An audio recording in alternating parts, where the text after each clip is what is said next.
আসসালামু আলাইকুম, কেমন আছেন? আশা করি ভালো আছেন। আমিও ভালো আছি আপনাদের দোয়ায়। তো এই যে আমি রান্না করতেছি, প্রথম রোজার ইফতারি বানাবো।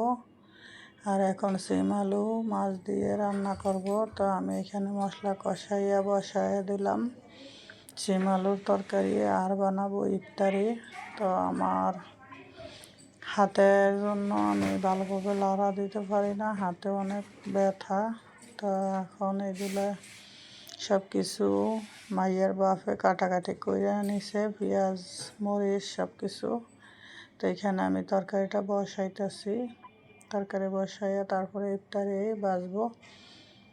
আর এখানে বিকালবেলা হলে তো আবার এখন আবার ভোটের পর থেকে আবার গ্যাস থাকে না বিকালবেলা।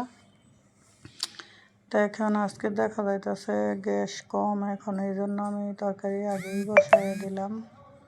তরকারিটা হইলে তারপরে আমি ইফতারি বসাবো। তো সব কিছু কাটাকাটি করে নিছে।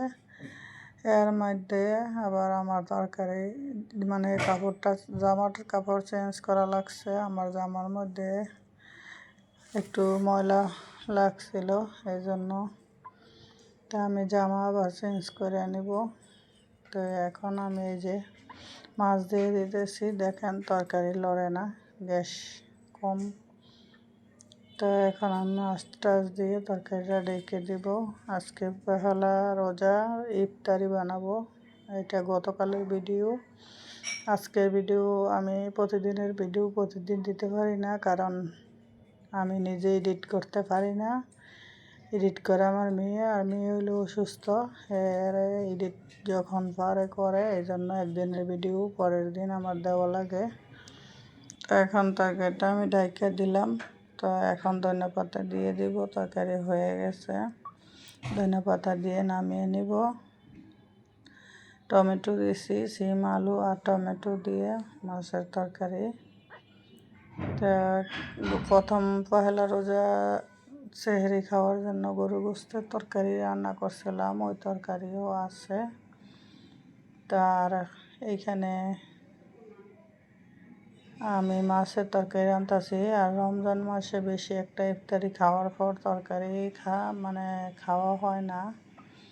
ঘরে সবাই রোজা, আর মেয়ে তো রোজা নাই, মেয়ে এলো অসুস্থ, আর ও এলো খায় না মাছ টাছ তরকারি, এগুলো খায় না।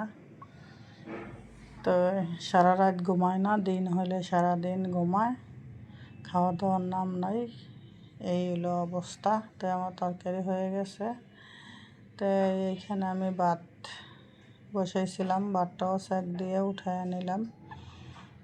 তো এই যে ইফতারির আয়োজন চলছে, এখানে মাইয়ার বাপের দিয়ে এই যে মাখাইতেছি। আমার হাতে পেঁয়াজ মরিচগুলো মাখাইতে পারতেছি না, কসলাইয়া। এখানে পেঁয়াজ ও আলুর চপ, আর এটা পাতাকপির পাকোড়া কড়াইতে আমার হাতের কাছে। তা আমি হলুদ মরিচ সব কিছু দিয়ে দিতেছি। হ্যাঁ মাইকা দিতেছে, হ্যাঁ কাটছে, সব কিছু কাটাকাটি করছে। আমি আবার ভালো লাগে না, এই কতক্ষণ শুয়েছিলাম। তো এই যে সব কিছু আমি দিয়ে দিছি, এখন আমি বানাইতেছি এই যে ইফতারি। পহেলা রোজার পহেলা ইফতারি একটু আগেই বানাইতেছি। এর মধ্যে আবার গ্যাস মনে করেন গেছিল গা শেষের বারের দিক দিয়ে একবারে। পরে আমি কি আর করবো, বানান লাগবো, কীভাবে যে বানাইছি আল্লাহ পাকে জানে। এটা পাতাকপির পাকোড়া। তো এই পাতাকপির পাকোড়াটা আমার কাছে খুবই ভালো লাগছিল। তো আবার পাতাকপির পাকোড়া আমি ইফতারি কইরা রাতে আর ভাত খাইছি না, ভোর রাতে আমি আবার খাইছিলাম। এই দেখেন ভোট দিছি, এইখানে গ্যাসই নাই। তো এইখানে সব রেডি করে রাখছি। তো এখন এই দেখেন কোন জায়গায় বাঁচতেছি আমি। তো এই ভাজাভাজি শেষ, এই যে সব কিছু ইফতারি আয়োজন এইখানে সব কিছু।